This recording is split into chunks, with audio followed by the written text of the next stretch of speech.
Hello students, in today's video, we will look into the unification process of electricity, magnetism and optics. We will look into the contribution by various great scientists like Easted, Faraday, Ampere, etc. And we will also remember the contribution by the great scientist James Maxwell. So as we know, people had the idea about the working of magnets and charges from ancient time onwards. People used to understand that when a magnet or certain kinds of stones were suspended freely in air, would naturally align along the north-south direction. Similarly, they also found that when certain materials are rubbed together, electric charges are produced. For example, amber and wool, when rubbing together, produces electric charge. And they also understand, people had the idea about the attraction and repulsion between charges. They understood that opposite charges attracts and like charges repels. So people had this idea about both electric charges as well as about the working of magnets. But never they had this idea that these electric properties and magnetism has any sort of relationship. So eventually over centuries, the ideas and the theoretical scientific concepts that we had about electricity and magnetism evolved. For example, we can see in the 18th century the contribution by Benjamin Franklin, who studied widely about electricity and its storage. So this branch of electricity, the theories relating to electricity and magnetism evolved over many centuries. When we come to the 19th century, we see a sharp increase in the discoveries and theoretical proposals relating to electromagnetism. So we will look into various important discoveries of the 19th century. First of all, the Easted's experiment. So Easted, in one of his experiments in the class, accidentally found out that current carrying conductors actually have some magnetic effect. For example, if a magnet is placed near to a current carrying conductor, then the magnet will deflect when current is being propagated. So this means that electric currents has some magnetic properties. So this was one of the major experiments that determined the relationship between electric currents and magnetism. So it became evident that electric currents will produce certain magnetic properties. Now when we move on to other famous scientists of the 19th century, Francois Arago observed that when electric current is passing through a wire, and if some iron filings are spread around this current carrying conductor, then they will align in a particular direction, indicating that this current carrying conductor is producing some magnetic field. So along the direction of the magnetic field around this current carrying conductor, these iron filings will be oriented. So similarly, similar effects were observed by Ampere as well. For example, he observed the attractive force as well as the repulsive force between current carrying conductors. For example, if two current carrying conductors are conducting parallel currents, then there is an attractive force between them. So you might know that this attractive force is actually due to the magnetic field produced by these current carrying conductors. So he was also able to propose the direction of force on a conductor placed in a magnetic field. Similarly, there were other contributions by Arago. Arago also found that if a magnet is placed within a coil, within a current carrying coil, then the magnetic property of this material will be increased. So all these properties of solenoid, toroid, the magnetic properties of the current carrying conductors, etc. were studied well when we look into the 19th century and the scientific developments. Another important advancement in this field of electricity and magnetism came with the experiment of Faraday, the famous electromagnetic induction, the electric induction detected by Faraday. So in his experiment, he set a coil and he passed current through this coil. And totally detached to this coil, we have another coil, a secondary coil. And the deflections in the changes in the current in this coil were found to have an effect on this secondary coil. So this is called induction, right? You might have studied a lot about electromagnetic induction. So here, actually, when the current through this coil is changing, the magnetic properties associated with the coil changes, and that magnetic properties, the magnetic field, changes in the magnetic field will induce current in the secondary coil. So this actually implies that not only the electric properties, electricity produces magnetism, but also a magnet can in turn produce electricity. So this mutual relationship between electricity and magnetism was established by various experiments of Easted and Faraday. So in Easted's experiment, we found that electricity can induce magnetism. So here in this Faraday's experiment, we find that the reverse process, the induction of current by magnet changing field, is also possible.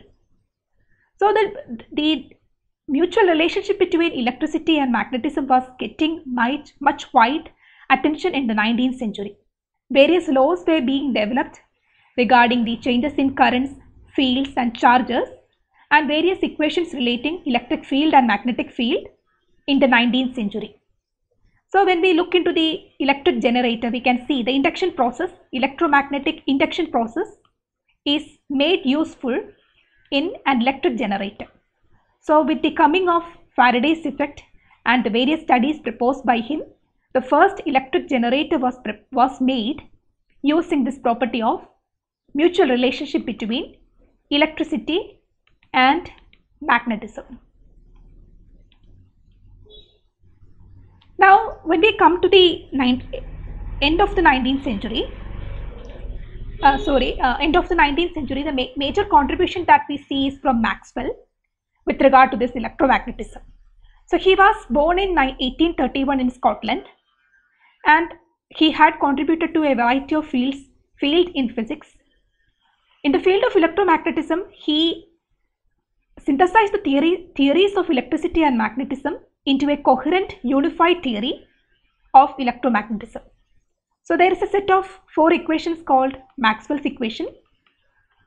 So Maxwell compiled these equations. These equations are result of discoveries by other famous scientists. For example, this law is the Gauss's law. So this law is Ampere's law.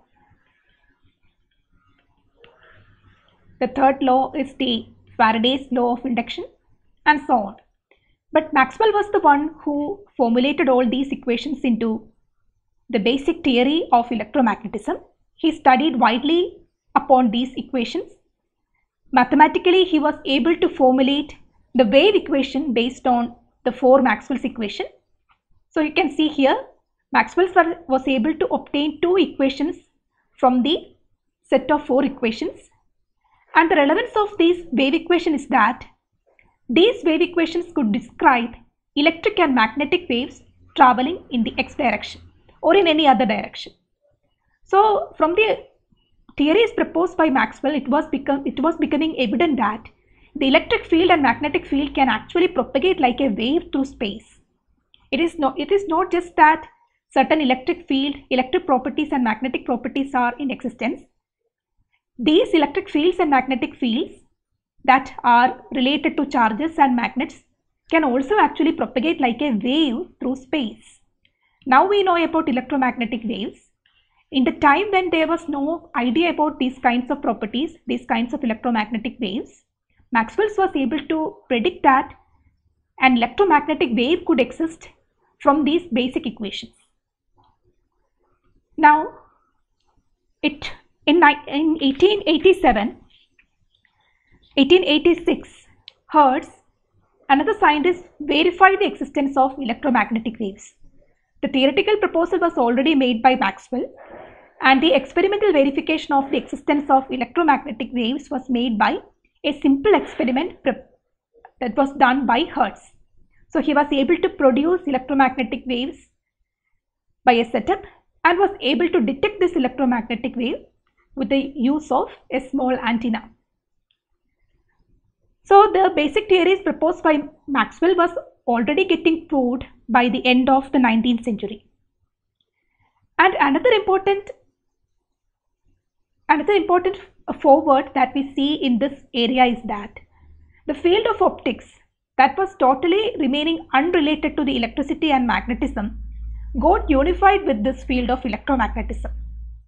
Now we saw that the electromagnetic theory actually proposes the existence of electromagnetic waves, and slowly this theory was getting a much strong foothold, that this optics which study about light and rays, actually these light rays are a part of electromagnetic waves, a kind of electromagnetic waves. So you might have learned about the electromagnetic spectrum. In fact, the optical rays, the visible rays, are part of electromagnetic radiation, and they are also an electromagnetic wave. It is not just any other property. The basic features of the electricity and magnetism, the electromagnetism, are applicable to visible rays as well. They are electromagnetic waves. So all the properties that are exhibited by a normal optical ray, like interference, diffraction, refraction, reflection, all these properties are also exhibited by electromagnetic waves. So finally, these two fields that were going in separate branches, the electromagnetism and the optics, was also unified under the idea that the light ray is simply an electromagnetic wave itself. So we can see that over centuries, many physical fields, many theories is getting converged to one particular field. Earlier, electricity and magnetism were thought to be distinct from each other. Now they are coming into the one field called electromagnetism. We are getting an understanding that they are one and the same.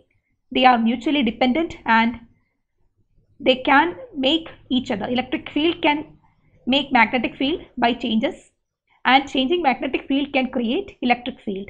Now optical field is also coming into the realm of electromagnetism under the concept that the visible ray is just a range of electromagnetic wave. So you can see that a unification is happening in the field of electricity, magnetism and optics, especially in the 19th century. And the contributions by many great scientists has helped in formulating this unification, like Easton, Faraday, Ampere, etc. And finally, Maxwell was the person who unified the electricity and magnetism into electromagnetic field and put forward these Maxwell's equations, that is the basics of electrodynamics. He was also able to formulate the wave equations and the wave theory, under which he predicted the existence of EM waves. It was later detected by Hertz, this EM waves. And finally, we learned about the optics as a branch of electromagnetism, where we understand that light rays are simply electromagnetic waves. I hope that you got a broad understanding about the unification process of electricity, magnetism and optics. Please read more about all the theories and experiments that you heard in this lecture. I hope it is clear for you. Thank you.